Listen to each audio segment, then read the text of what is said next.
Então, Vamos lá? vamos lá, doutor Celso.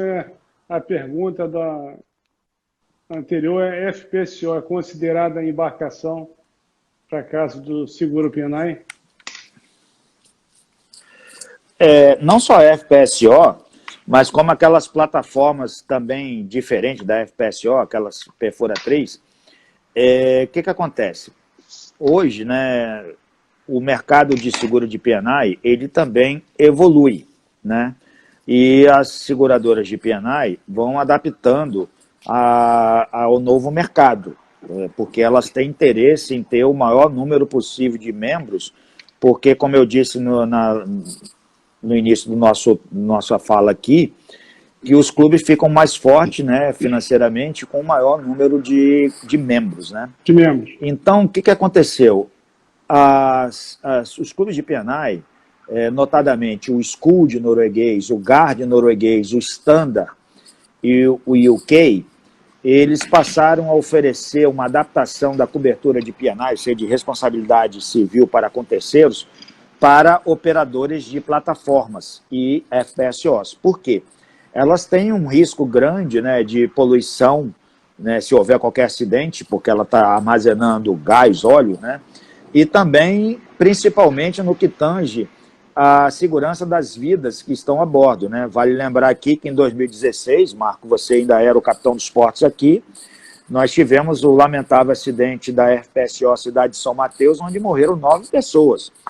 E 2015, você, 2015. melhor do que ninguém, sabe, em 2015, você sabe melhor do que ninguém o trabalho que deu para a gente, vamos dizer assim, dar um correto, né, tratamento ao caso.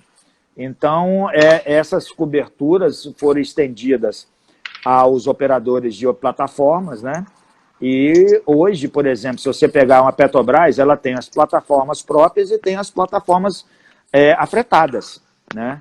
E você tem os donos de plataformas que afretam para a Petrobras, para uma Repsol, para uma British Petroleum e outras empresas exploradoras de petróleo.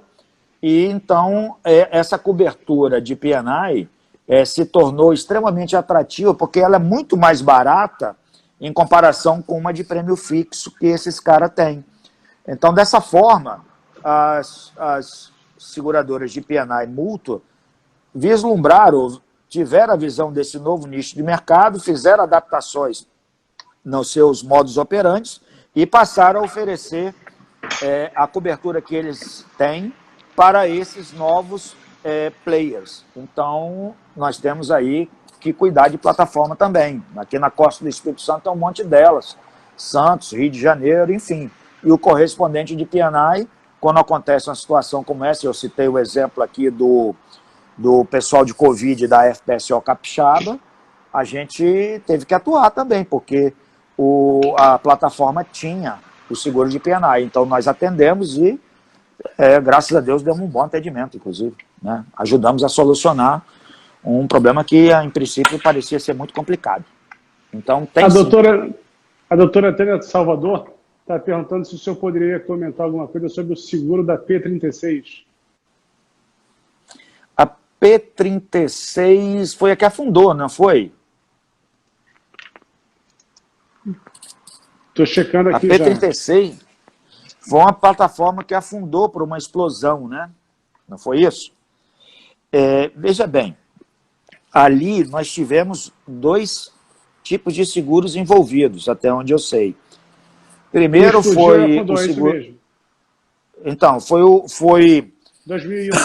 O seguro de P&I, porque houve mortos de desaparecidos, né? Então, a indenização dessas famílias foi feita dentro do seguro de P&I. Mas ali a grande perda foi o casco. E foi o seguro casco que atuou, né, para ressarcir a Petrobras da perda da plataforma do ponto de vista físico, entendeu? E me parece que a poluição foi mínima em relação ao que aconteceu lá, mas os eventuais gastos com poluição também foram cobertos pelo clube de P&I daquela plataforma. Ok? Então tem sim.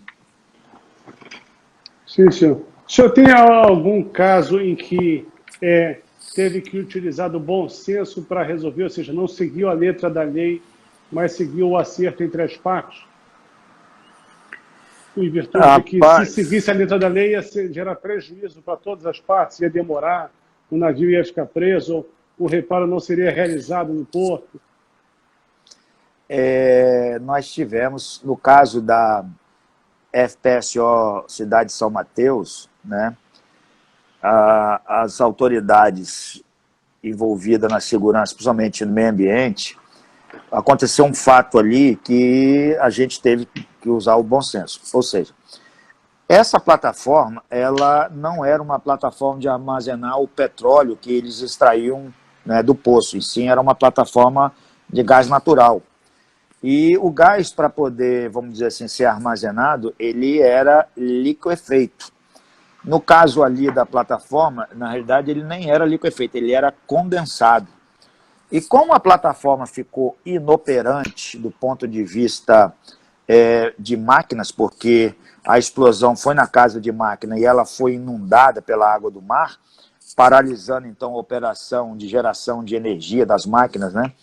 Ela virou uma bomba relógio flutuante. E para poder fazer a descondensação, né, vamos dizer, a volatilização desse gás, era necessário que ela tivesse energizada. E a solução que nós encontramos, todo mundo alvoroçado, que aquela situação era uma situação que gerava um risco de explosão muito grande e que poderia ser uma catástrofe muito grande, foi estudado de colocar grupos geradores onde tinha espaço no convés dela para poder fazer uma geração mínima de energia e poder dar uma garantia, né, nos equipamentos que mantinham esse gás condensado. Então, nós tivemos que usar um bom senso, as autoridades querendo exigir uma solução muito rápida, e a gente informou que tecnicamente aquilo não era possível. E aí a gente conseguiu, né, com bom senso, vamos dizer assim, dar um bom rumo na coisa, senão poderia ficar muito pior do que era. Entendeu? Entendi. O senhor pode comentar algum caso que envolva problemas de pessoal, em que coube, ou tripulação de navio, em que coube a responsabilidade de resolver o problema ao correspondente, ou seja, ao senhor? Ou seja, o clube pagou para resolver o problema de tripulação de navio? Olha, esse é um caso, um tipo de caso que é bastante recorrente aqui, né? Por exemplo, agora mesmo nós tivemos, além desse problema de Covid, nós tivemos aqui 2 tripulantes de nacionalidade indiana, de 2 navios diferentes, que em função dessa pandemia aí, informação que ele recebia, sei lá por que canal a bordo do navio, lá da família dele na Índia, isso, aquilo, outro, o cara acabou se desesperando e acabou surtando e aloprando literalmente a bordo, né? Ao ponto de o comando da embarcação achar que a permanência desse tripulante a bordo geraria problema para ele próprio e para os demais tripulantes do navio.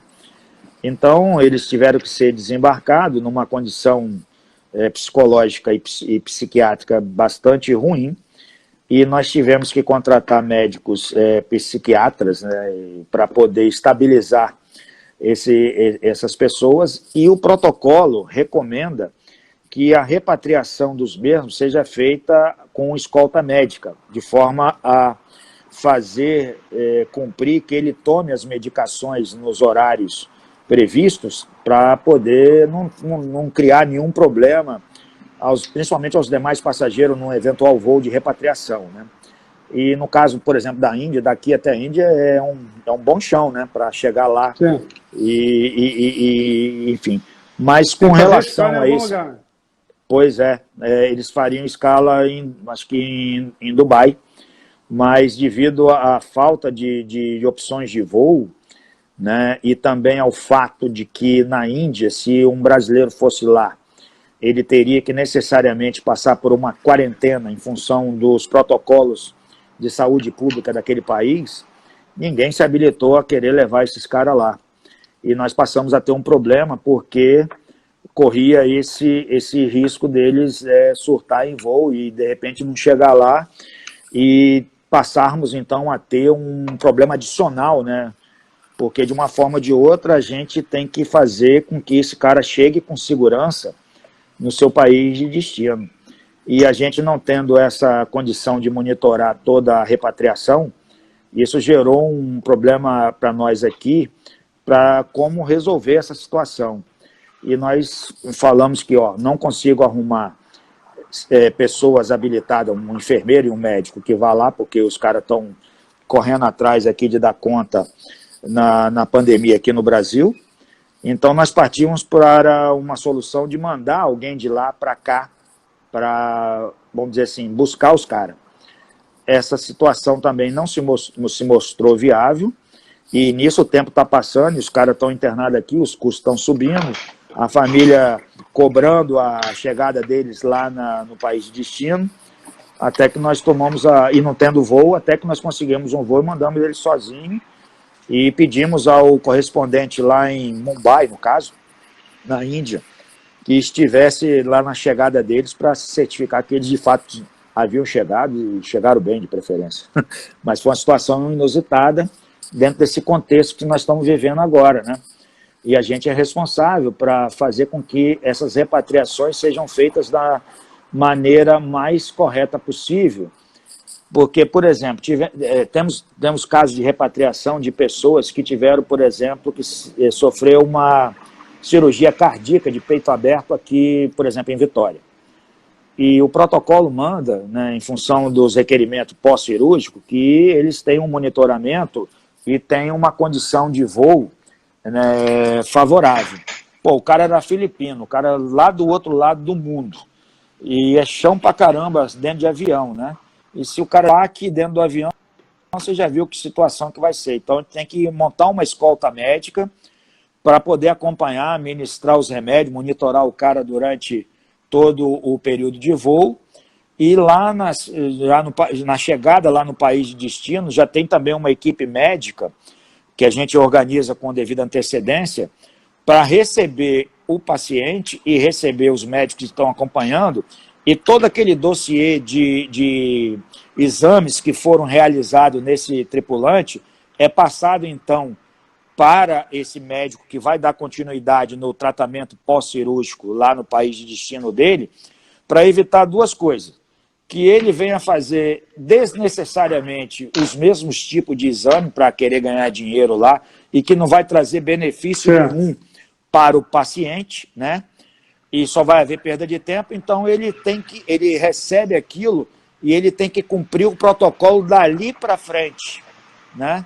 Sempre com o objetivo de arrumar o que é de melhor para esse tripulante, para evitar que mais na frente ele entre com uma ação contra o armador, dizendo que ele não foi devidamente bem tratado aqui ou lá, e peça uma indenização astronômica, uma compensação astronômica.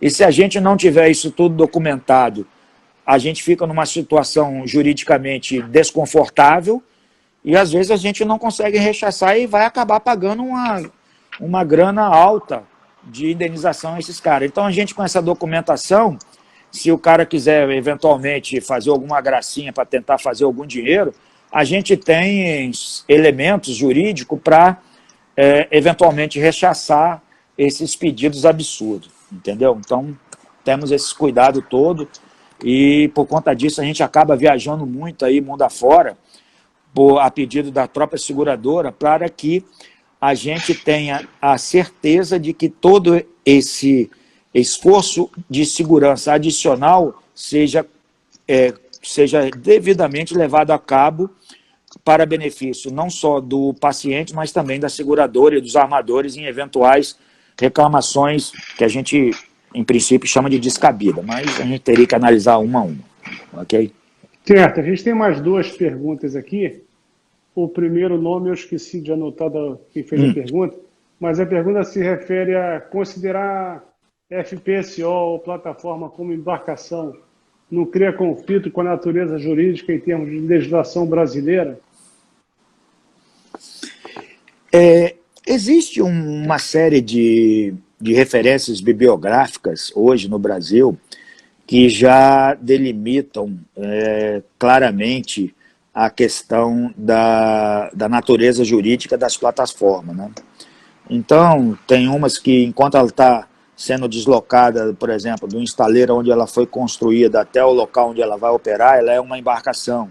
E uma hora que ela está fixa, ela é uma plataforma. Enfim, tem uma série de entendimentos aí. Mas no caso nosso, do ponto de vista de seguros, a gente vai fazer, as seguradoras, no caso, vão fazer as avaliações de risco para analisar de que melhor maneira eles podem providenciar uma cobertura, né, dos riscos inerentes dessas plataformas para os seus proprietários ou seus operadores.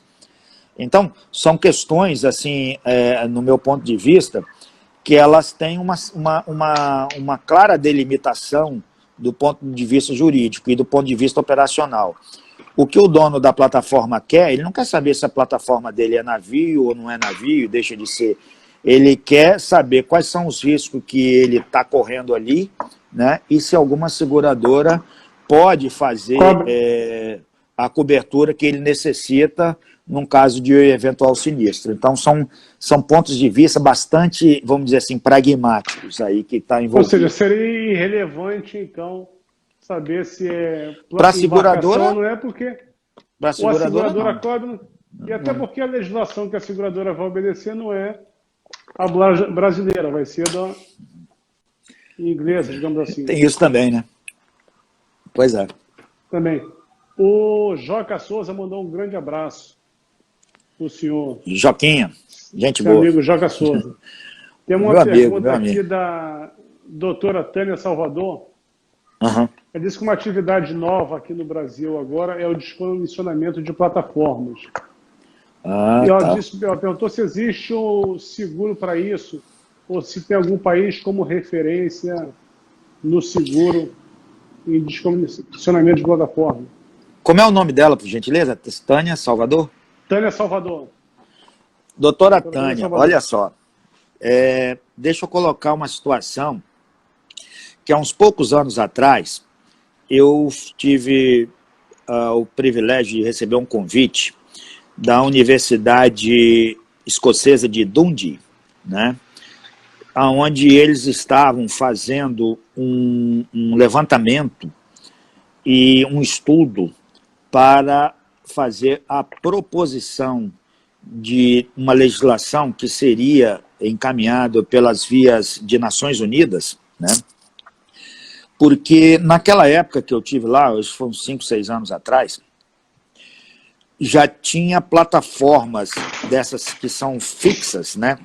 Não são essas plataformas fixas que são ancoradas diretamente no solo do leito marinho, elas que estão mais próximas, vamos dizer assim, de terra, né? Essas plataformas sendo fixas, o campo que ela operacionalizava, vamos dizer assim, se esgotou. Então, elas passaram, como você mesmo colocou, a serem descomissionadas, né? Ao serem descomissionadas, elas geraram um novo risco, né? De você tira toda a estrutura da plataforma, leva para algum outro canto, aproveita, sucata, faz o que achar melhor. Mas o problema não estava na plataforma fisicamente, propriamente dito, mas e sim na tal da selagem das tubulações que estavam lá embaixo d'água, conectados ao tanque, né, que faziam, na época da utilização da plataforma, o petróleo fluir para a plataforma e ser transportado por os navios. Então, o que se detectou ali que quem ficaria responsável pela selagem desse tanque e pelo monitoramento dessa selagem, né, porque poderia haver vazamentos anos depois, né, de fluido por a selagem, de repente se romper, por exemplo, né? Então, essa legislação está sendo estudada por esse grupo lá da universidade. Eu, lamentavelmente, não tive condições de acompanhar os estudos dele lá, mas eu sei que ele existe, né, e conheço as pessoas envolvidas, pelo menos até naquela época. E o que acontece é de fazer com que as empresas que foram operadoras daquelas plataformas, daquele poço onde a plataforma atuava, teria que ficar no mínimo 25 anos monitorando essa selagem para evitar vazamentos, né, da mesma. E aí vem a pergunta, né? A dona da plataforma, a dona lá da exploração daquele poço, né, teria que ter um seguro, porque se acontecesse algum vazamento extemporâneo, né, antes da validade e tal, e teria também o gasto de fazer a manutenção de tempos em tempos, né, temporária, dessa selagem para ter certeza que ela estava, vamos dizer assim, em boas condições, ou fazer eventuais substituições lá para poder evitar que problemas acontecessem. Esse é um problema que está em estudo, até onde eu sei. Eu não vi nada mais sendo aprovado, né, no que tange a esse aspecto propriamente dito. Mas essas descomissões de plataformas, elas têm o problema da selagem do poço. As plataformas propriamente ditas, algumas podem ser reaproveitadas ou podem ser sucatadas, e ao serem sucatadas, extingue a plataforma. Ok? Espero que tenha respondido. Ela está comentando que esse seria o caso da Deepwater Horizon. Sim, mas é diferente do que eu estou falando, porque a Deepwater Horizon foi um acidente. Durante a operação. Durante a exploração. O poço estava ativo. O que eu estou falando são plataformas que já se esgotaram a sua utilização, o poço se esgotou a sua exploração, e ela não faz sentido ficar ali. E se ela ficar ali, ela pode se tornar um problema à navegação no seu entorno. Então, elas serem descomissionadas, seria tirar elas fisicamente das suas posições, né, e levar para algum outro canto, dar uma outra utilização ou sucata. Mas o problema não se extingue simplesmente ao retirar a plataforma, mas, como eu disse, a selagem lá embaixo, né, dentro d'água, das tubulações que foram utilizadas para a extração do petróleo, né, ou do gás, o que seja. Entendeu? É diferente a situação da Deepwater Horizon com relação ao que eu estou falando para vocês. Espero que você tenha pegado aí a dica. O doutor Gerson Ramos está perguntando no mesmo sentido se o seguro P&I cobre abandono do poço por blowout. Rapaz, poxa, de tanta pergunta que me fizeram, eu sou obrigado a dizer, não sei responder, eu teria que pesquisar. Eu não sei. Eu poderia dar um chute aqui, mas não vou fazer isso não. Eu não conheço, não sei a resposta. Simplesmente não sei. Eu vou ter que pesquisar. Desculpa aí, Gerson. Isso acontece. Não. Dos casos que o senhor tem resolvido, qual teria sido o mais emblemático? Quer dizer, vamos lá. 2 casos, o que deu mais trabalho e o que foi mais simples, com navios. Olha, nós tivemos um caso que foi um caso emblemático. Nós tivemos um navio que estava em rota do sul para o norte. E mais ou menos aqui entre a divisa do Espírito Santo e Rio de Janeiro, houve uma explosão de uma tubulação de gás pressurizado, né? De vapor superaquecido, melhor dizendo, e essa explosão queimou severamente o corpo de 2 tripulantes de casa de máquinas. Então, era coberto por um seguro de prêmio fixo. Então, e foi numa sexta-feira, na parte da tarde. Então, o navio estava mais ou menos umas 3 a 4 horas de navegação aqui do porto ao sul de Vitória, que é o porto de Ponto Burro, e foi o tempo que nós tivemos para montar uma estrutura. No navio veio aproximando, ele estava muito longe, não tinha como tirá-lo por helicóptero, porque estava muito longe. Então o navio se aproximou para fazer uma arribada, né? Mas não ia atracar, chegou até a zona de fundeio desse porto, e então nós, nesse meio tempo, a gente combinou com o pessoal do porto de Ponto Burro, que é um porto privado, para que fosse, fosse colocada as ambulâncias lá, e um helicóptero foi a bordo, né? Tinha um ponto de pouso nessa embarcação, e tiramos os caras, ele trouxe para um local no Porto de Pontubu, a gente transbordou imediatamente os tripulantes acidentados e eles foram transportados de ambulância até o hospital de referência de queimados aqui em Vitória, que é o Vitória Parte. E a gente informando que a gente ia fazer toda essa operação, porque não teria outra operação a ser feita se não fosse essa. E já tinha, vamos dizer assim, passado do horário de funcionamento na sexta-feira lá em Londres, por causa da diferença de fuso horário daqui para lá. E quando veio segunda-feira, que eles receberam aquela enxurrada de e-mails que eu mandei durante o final de semana todo, aí o cara veio me questionar se eu havia inspecionado, né, ou tinha apontado um perito, para saber se a explosão que ocorreu a bordo foi negligência dos tripulantes ou se foi uma falha de manutenção do armador, dentro daquelas perguntas que eu falei aqui, que é para dar um excludente de responsabilidade, porque, obviamente, o tratamento, toda essa estrutura que a gente montou para poder retirar os tripulantes feridos de bordo e transferir para um hospital, e os caras ficaram aqui uns 3 a 4 meses, né, para se recuperarem dessas suas feridas, dessas queimaduras, e não morreu porque Deus não quis, para que em seguida pudesse ser repatriado. Os caras eram russos. E no final das contas foi uma dificuldade muito grande para as seguradoras aceitarem esses custos, né, desse tratamento, e eu achei aquilo uma coisa extremamente cruel, né, que o cara não quer nem saber que eram 2 vidas que estavam ali e tentando de uma forma ou de outra, insistentemente, arrumar um subterfúgio para correr da responsabilidade desse seguro. Isso eu fiquei muito chateado, né?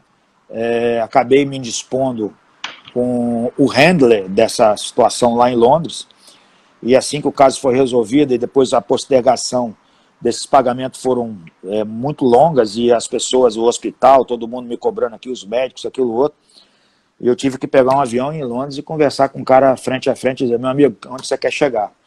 Se você não quer que eu resolva, eu vou mandar o cara vir aqui e resolver com você aqui, ou então você vai lá resolver com ele lá, porque eu não vou me prestar esse tipo de trabalho não, porque eu não sou dono de seguradora, não sou dono de navio, não explodi nada, não causei dano a nada, eu sou apenas um prestador de serviço. Você está me olhando como se fosse um inimigo. Eu estou brigando por uma coisa que é justa. Eu fiz o que pude para salvar a vida dos caras, e me sinto muito feliz e grato por ter feito isso. Agora você vem querer tirar o mérito do meu trabalho, de todas as minhas ações, com uma atitude dessa. Esse é um negócio muito triste, cara. Eu falei isso para ele, e aí eu tive que conversar com o superior dele, um diretor, que aí então viu qual era o real sentido da coisa, e acabamos resolvendo, graças a Deus, a questão de pagamento, mas deu um tremendo trabalho, tá entendendo? Inclusive, o clube não aceitou que eu passasse os custos da minha ida lá a Londres para serem cobertos por ele. Eu falei: tudo bem, cara, sem problemas. O cara estava criando uma casa. Ele falou que eu fui lá não somente para aquilo, que eu ia visitar outras empresas. De fato eu ia, lógico, eu não vou sair daqui a Londres para conversar com um babaca desse tipo aí, um cara idiota desse nível, né? Aí o cara aqui, eu falei: meu amigo, isso aí para mim não vai me deixar nem mais rico nem mais pobre, então fica você com isso aí. Mas eu levei tudo isso ao conhecimento do diretor dele e consegui de fato resolver o problema, mas me deu muito trabalho, e isso foi um caso muito triste que eu tenho no meu currículo, assim, de solução, né? Mas a solução foi de fato a contento, mas com muito trabalho, cara, muita dedicação. Vamos lá. Quanto tempo leva esse caso, por exemplo, desde que o senhor soube do problema, ou seja, do acidente a bordo, até a empresa lá, até o senhor resolveu o problema e ir a Londres? Quanto tempo passou? Isso chegou a 5 meses, quase 6. Nesse caso, entendeu? Nesse caso. Sim. Coisa que não deveria ter chegado. Demorou primeiro porque o tratamento dos caras levou um bom tempo, né, até eles chegarem na condição de serem seguramente repatriados lá para um lugar que eu tive que ir lá, inclusive, né, chama-se Nizhny Novgorod. Acho que é onde o diabo perdeu as botas, não quis voltar lá nunca mais, mas eu fui lá. Mas eu fui na casa dos caras e eles ficaram muito satisfeitos com o serviço que eu fiz para eles. Depois que veio a confusão de pagar as contas aqui, né? Faz parte, agora virou lenda, né? Mas na hora me deixou muito triste, né? Enfim. E eu fiquei numa situação muito delicada. Uma pergunta aqui, uma curiosidade. Se o seguro da Deepwater era mútuo ou se era prêmio fixo? Era mútuo. Era o do Standard Club. É uma seguradora inglesa. Esse caso foi um case study que levou anos, né? Cada ano que passava era analisado uma situação nova, né? Dentro da situação. E foi um caso que, inclusive, dentro daquelas premissas que a gente falou anteriormente aqui, muito foi resolvido pelo bom senso, porque nem lei americana tinha respaldo, né, aparato para poder compor uma lida desse nível, né? E as empresas envolvidas era tudo grande, a British Petroleum, as autoridades de meio ambiente americanas, cara, é gente complicada. E, então, uma grande dose de bom senso foi utilizado ali. Pode ver os anais aí da composição desse caso, ela passa bastante por aí, muito por aí, digamos. Entendeu? Isso, o doutor Josenberg Moraes está dizendo que está gostando muito, está aprendendo bastante. Pô, fico feliz. Comentários do senhor. Olha, fico muito feliz de ouvir isso. Eu estou aqui porque, veja bem, o que acontece no meu dia a dia, são 28 anos que eu faço esse trabalho, você uma iniciação de caráter acadêmico, né? Mas dentro do P&I, você vai aprender a sua faculdade dentro de uma seguradora de P&I ou fazendo a correspondência. Eu, graças a Deus, tive a sorte de ter esse treinamento lá, quando estava terminando meus mestrados, né?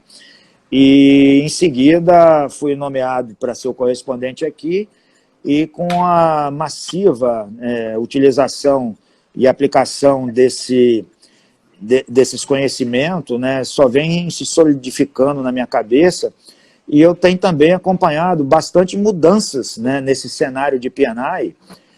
Por exemplo, as empresas de P&I passarem a fazer a cobertura de responsabilidade civil de operadores e donos de plataformas, tá entendendo? Então, isso tudo eu vivenciei. No caso aí, o GARD me chamou, porque houve uma detecção de muitas plataformas asseguradas por eles aqui na área offshore do Espírito Santo. Eu fui convidado para fazer um curso de 45 dias lá na Noruega para poder me preparar, né, nos principais pontos cobertos, né, a serem cobertos pelo clube de P&I. Isso lá no seu iniciozinho, né, de cobertura dos clubes, em 2005, 2006, alguma coisa assim, não me lembro mais a data. Mas eu fui para lá e os caras fizeram uma maquete de uma plataforma e explicava aquilo para a gente em detalhes, né, como é que seria a operação dessas plataformas, e eles próprios também não tinham muita informação de como a coisa seria operada na prática, né? E aqui nós acabamos vivenciando isso. Foi a FPSO Cidade de São Mateus, que a gente fez aqui, tive que ir o Marco Aurélio é testemunha, tinha que ir de helicóptero lá no Caixa Prego, ele que inclusive que acabou autorizando os voos para a plataforma, porque ela ficou adernada, então o local de pouso do helicóptero não era 100% plano, teve uma dificuldade muito grande até que se estabilizou, e Marco Aurélio, como já era, vamos dizer assim, da área de aviação da Marinha e de piloto de helicóptero, ele então, com isso, ele conseguiu fazer a liberação para que os pousos pudessem recomeçar e as pessoas pudessem ir e voltar, levando as coisas para lá. Porque se nós tivesse que ir de navio, ia demorar muito, né, Marco? De embarcação. Vamos acertar isso aí, não foi eu que autorizei, não. Todas as plataformas que tem ele ponto, elas são... Mas você deu os bizu, cara. Inspecionadas pela DPC e a Diretoria de Aeronáutica da Marinha, para fazer a inspeção lá, porque elas precisam de requisitos de segurança, de combate a incêndio, segurança para quem vai orientar a aeronave lá e para a aeronave e sua tripulação. Com a explosão da São Mateus, então ela adernou-se, ela ficou inclinada, ninguém sabia se as condições de segurança, de combate a incêndio lá estavam funcionando, não tinha gente lá para ajudar a resolver qualquer problema que viesse a acontecer na aeronave. Então foram, no bom senso, com segurança, visto medidas, foram tomadas medidas para que pudesse, o mais breve possível, operar com segurança. Então, a gente informou a Petrobras o que era necessário, foi feito, a diretoria de Portos e Costas e da ERB foram lá fazer a inspeção e dar segurança. É só a partir daí que começou a ter voo para lá. Eu acompanhei isso tudo. Eu sei que você é um cara humilde, um cara modesto. Eu sei de você que você é isso tudo. Não se preocupa, não. Tá bom. Tá respondido. Mas foi você que estava por trás disso, eu sei. Vamos embora. E tá bom, quem mais? Doutor Gerson Ramos. Manda aí, Gerson. Ele quer saber do Costa Concórdia, mais uma vez. Opa! Qual o montante das despesas pagas pelo clube, se o armador, se foi suficiente, se não foi, se o resseguro pagou, como é que foi? Ah, todo mundo pagou ali, cara. Todo mundo pagou. Eu não sei detalhes, porque o troço aconteceu na Itália. Eu tenho as informações que me chegam, ou me chegaram na época, através dos newsletters dos clubes envolvidos no caso, entendeu?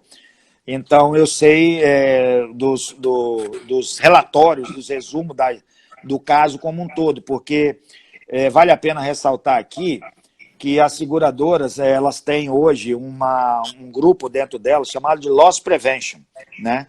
Então, esses casos emblemáticos, eles geram um arsenal de informação muito grande e esse pessoal dentro da seguradora, eles estão encarregados de gerenciar essas informações e divulgar de uma forma, digamos, acadêmica, tá entendendo? Porque se caso como esse aconteça novamente, tanto os correspondentes, os claims handlers, ou seja, todo o pessoal envolvido nisso, já tenham uma ideia do que, de fato, deve fazer, para evitar o que a gente chama de ficar batendo cabeça, entendeu?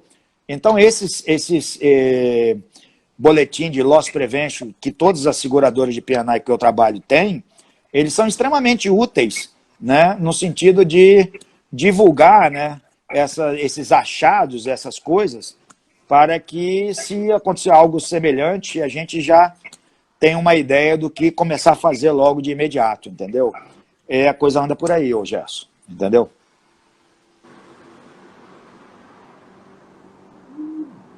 Ele perguntou aqui se o seguro de P&I, existe seguro de P&I para navios autônomos, seriam os drones de superfície. Se já tem seguro para isso, ou se tem ideia de quanto isso vai onerar em relação aos seguros atuais. Se vai ser mais caro. Vou anotar isso aqui porque eu não conheço a resposta. Entendeu? Eu não conheço, sinceramente eu não sei. Nunca ouvi falar. Veja bem, eu estou achando interessante essas perguntas, mas eu tenho um pequeno comentário a fazer nisso aí. Nós, correspondentes, como eu disse, a gente tem vamos dizer assim, um canal de informação, que é através do Loss Prevention, e também todas essas mudanças significativas que podem ou que ocorrem no cenário de cobertura de seguro de P&I, a gente recebe um montão de publicação, um montão de newsletter, um montão de informação para a gente, vamos dizer assim, se manter atualizado. Eu confesso a vocês que essas duas perguntas que me foram feitas, eu nunca ouvi, não li, e, portanto, desconheço. Mas eu vou anotar aqui, estou anotando aqui para poder correr atrás da notícia, porque, lamento, eu não sei, eu nunca ouvi falar. Mas eu prometo que eu vou correr atrás. Bom, a maior parte da atuação do senhor é aqui em Vitória, no Espírito Santo. Quer dizer, nos portos do Espírito Santo. Mas eu sei que o senhor também atua fora do Espírito Santo. Sim. A gente atua também em portos do Norte e Nordeste, né? O que acontece? Deixa eu explicar isso aí, também é um fato interessante que a gente acabou não falando para trás, mas surgiu a oportunidade, então vamos falar agora. Quando você tem, por exemplo, uma situação que vai gerar uma disputa, notadamente dentro de um contrato de afretamento, onde envolve duas partes, né, o afretador e o armador, o dono do navio, aquele que cede o navio em afretamento.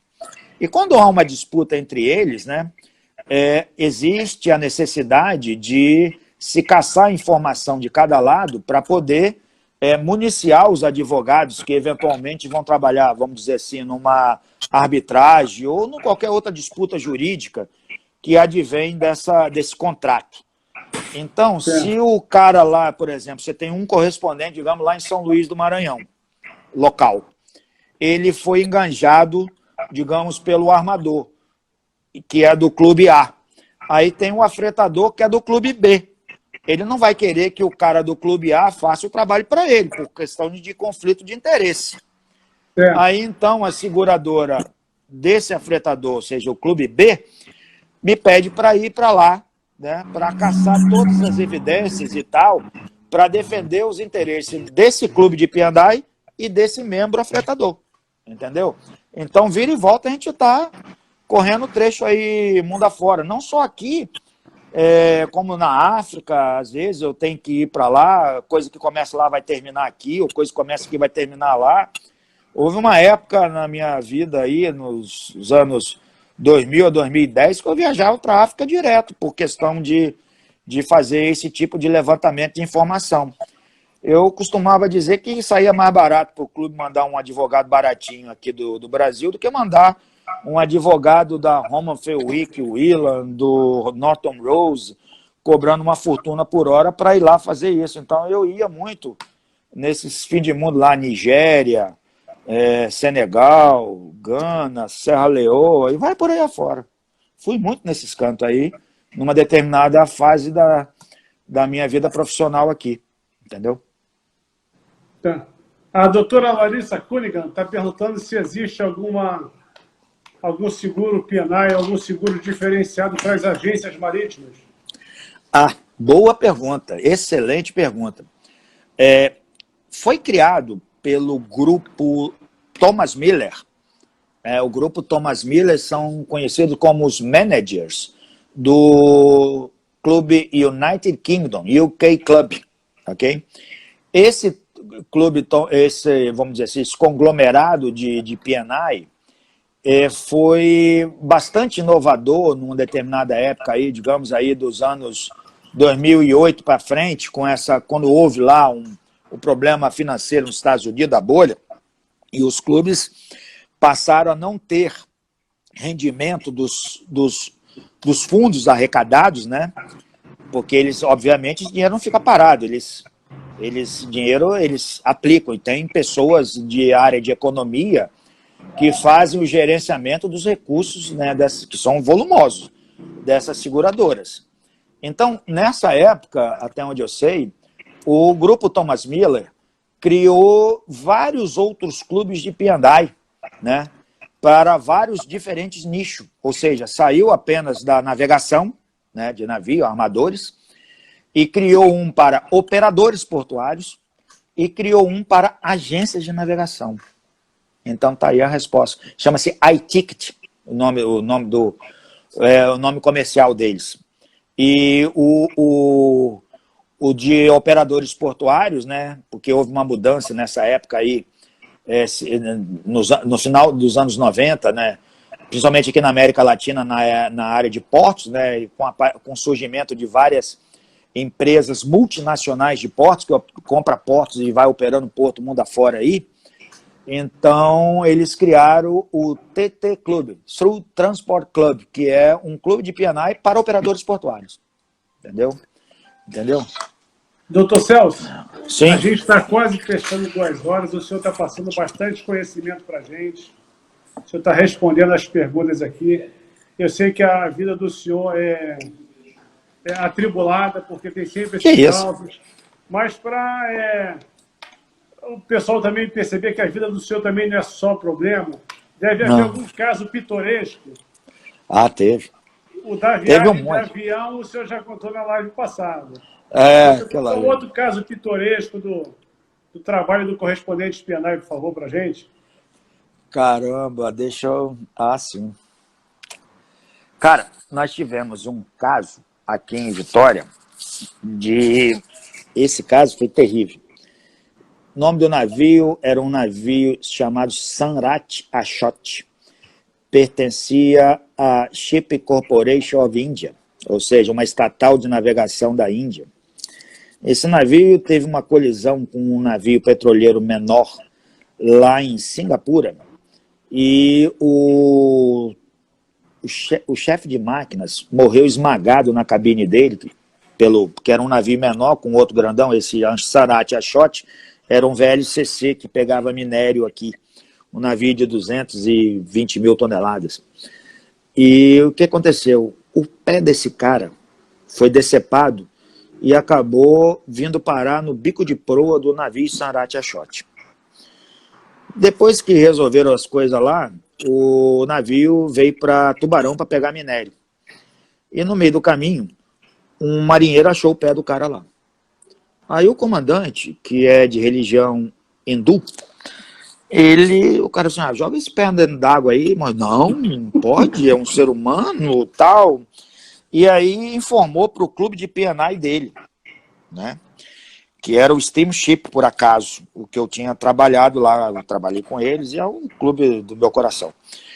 Aí o Steamship Celso tem um negócio de um pé aí no coisa. Eu falei, cara, isso vai dar uma confusão danada aqui, porque eu vou ter que comunicar às autoridades e os caras vão querer saber da origem do pé.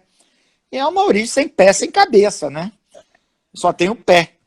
Aí, não, faz o que tem que fazer aí, cara. Eu falei, então vou ter que comunicar às autoridades junto com a gente e vai polícia a bordo para saber o que é, e não deu outra. Polícia a bordo, isso, aquilo, outro. E, pô, vão tirar o pé lá do navio. Eu falei, pô, tirar o pé do navio.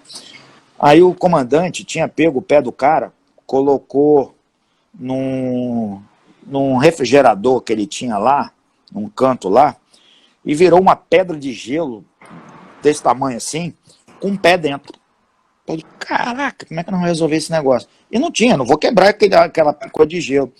Aí o cara arrumou um saco de ráfia e botou a pedra de gelo com o pé dentro, né? E eu falei, o que eu vou fazer com esse pé? Ah, tem que levar pro DML. Então tá bom. Peguei, botei dentro do meu carro o pé na pedra de gelo e desci do Porto Tubarão, depois de resolver um monte de troço lá, né?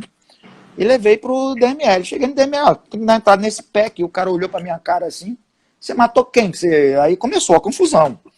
Eu falei, não matei ninguém, cara. E eu querendo contar a história do navio, isso, aquilo, outro, e o cara queria me enquadrar como se eu fosse um assassino daqueles Jack Estripador, né? Que corta, retalha o cara. Eu falei, mãe Maria. Aí eu liguei pro agente, né, que estava me acompanhando, o agente de navegação, e ele foi ao DML e me ajudou a esclarecer até que o cara recebeu o pé lá. Aí você pensa que acabou a confusão aí? O cara, esse agente era um cara assim, é meu irmão. E o cara tinha uma curiosidade de entrar numa sala de necrópsia lá no DML. Eu falei, cara, peraí, rapaz, isso é coisa pra doido, eu não vou... Assim, você é medroso, você é cagão, você é não sei o quê. Eu falei... Aí veio, me lembro como se fosse hoje, veio a técnica de necrópsia. Era uma mulata, grandona, fortona, né? Falava grosso e tal. E entrou numa de me encarnar em mim. Pô, seu amigo quer ir lá e você não vai. Pô, você é frouxo, você é isso, aquilo outro. Eu falei, então vamos embora lá. Aí arrumaram um avental, entrou nós dois lá dentro. Pra quê, eu não sei. Aí tinha aquele monte de mesa de nego morto por assassinato. E teve um que estava na pedra que eu olhei assim, pô, eu conheço esse cara. O cara era irmão de um grande amigo meu, tinha acabado de ser assassinado 2 horas antes. Eu falei, meu Deus do céu, esse cara é fulano de tal. Aí, rapaz, saí dali o baratinado, aí a mulata lá, chefe da necrópsia, falou assim, pô, tô aqui trabalhando desde cedo até agora com a fome danada. Aí o cara assim, então tá bom, vamos fazer uma graça. Aqui nós temos um convênio aqui com uma pizzaria. Conta aí, compra umas 3 pizzas que eles entregam aqui e mais uma coisa lá. E o cara foi e comprou umas 3 pizzas gigantes e mais um monte de litro de Coca-Cola. No final das contas, nós estávamos ali no saguão de entrada do DML aqui de Vitória, tomando Coca-Cola e comendo pizza. Eu falei, puta que o pariu, o que que eu tô fazendo aqui, cara? Olha só. E depois, quando o pé foi liberado, né, a mulher do cara queria, o cara era filipino, né, queria o pé dele lá porque ele acabou sendo cremado em Singapura porque só sobraram 20 quilos de restos mortais do cara. Então, o que que aconteceu? Eu tive que mandar despachar o pé do cara daqui para as Filipinas para a mulher fazer um enterro simbólico do cidadão. Porque lá, se vocês sabem muito bem, as Filipinas é um país mais católico da Ásia, né? Aí, rapaz, eu mandei esse pé para lá, deu uma trabalheira danada mandar esse pé para lá. Quando chegou lá, a mulher não quis receber o pé, não sei por que ela mudou de ideia, sei lá o que aconteceu com ela lá. E como eu era o despachante aqui, só eu podia mudar para outro nome. Aí teve que arrumar o Celso lá das Filipinas para poder endossar para ele tirar o pé e dar um destino final. Esse foi o caso mais doido que eu já fiz na minha vida aqui, bicho. Mais doido que isso eu não conheço. Estão dizendo que o senhor falei pitoresco, o senhor resolveu mesmo. Cara, então, Marcos, o negócio é o seguinte, se a gente for conversar de caso pitoresco, não pitoresco, interessante, não interessante, não vamos ficar 3 anos aqui conversando, porque o que eu mais tenho é caso doido aqui. Isso, e é isso que eu mais gosto do meu trabalho é que nós não temos rotina, cara. Todo dia é um troço diferente. É parecido, mas não é igual. Sim, o tempo está acabando. O pessoal não ser desligado assim abruptamente, eu gostaria de primeiro agradecer ao senhor, em nome de todo o pessoal que estava aqui, em nome da Maritime Law, todo o conhecimento que o senhor passou para a gente, a naturalidade com que o senhor expõe os casos aí, mostra o seu conhecimento, mostra que o senhor gosta da sua profissão. E muito obrigado pelo todo o conhecimento que o senhor transmitiu hoje. Agora, as palavras são do senhor para o senhor se despedir de todo mundo. Bom, eu queria dizer o seguinte, todos esses casos que eu relatei aqui, eu tenho uma pastazinha dessa aqui, ó.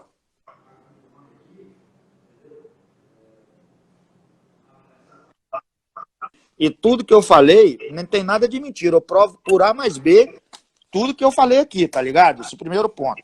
O segundo ponto, que quem tem que agradecer nessa live sou eu. A oportunidade que vocês me deram de trazer à baila isso que eu vivencio aqui, que é um negócio sui generis, né? Mas tem que ser feito, é um trabalho que tem que ser feito. Ele envolve muito das minhas 2 formações que eu tenho profissional de engenharia e direito, porque, como eu disse anteriormente, muito dessas coisas que acontecem aqui, a gente vai ter que entender como tecnicamente a coisa ocorreu, né, e fazer um relato, e sendo engenheiro e ter um time de técnicos aqui, a gente tem que fazer esses relatórios técnicos para razoavelmente explicar o que aconteceu para as próprias seguradoras, né? E as questões jurídicas, né, que envolve toda a questão dos seguros que são colocados e as disputas que advêm da sua operacionalização. Então, eu me sinto um cara privilegiado de poder ter um trabalho onde eu tenho a possibilidade de usar tudo aquilo que eu estudei. Já estudei muito na minha vida. Eu fico muito feliz por isso. Agora, quem tem que agradecer num evento como esse sou eu. Muito, muito obrigado a todos vocês que estão aí pacientemente me ouvindo. E agradeço imensamente. Se alguém tiver alguma necessidade de qualquer outra questão fora aqui da live, todo mundo sabe como me achar. Eu estou à disposição, sempre tive à disposição para poder ajudar quem quiser. Ajudo muita gente. Sigo aquele ditado que minha mãe me ensinou, pratique o bem, não olha quem. Eu faço isso sempre. Então, se eu puder ajudar alguém aí com alguma outra coisa, estarei muito à disposição e além de que vai ser um grande prazer. E professora Eliane, mais uma vez, e todos, você, Marco Aurélio, muito obrigado pela oportunidade de poder estar aqui conversando com vocês.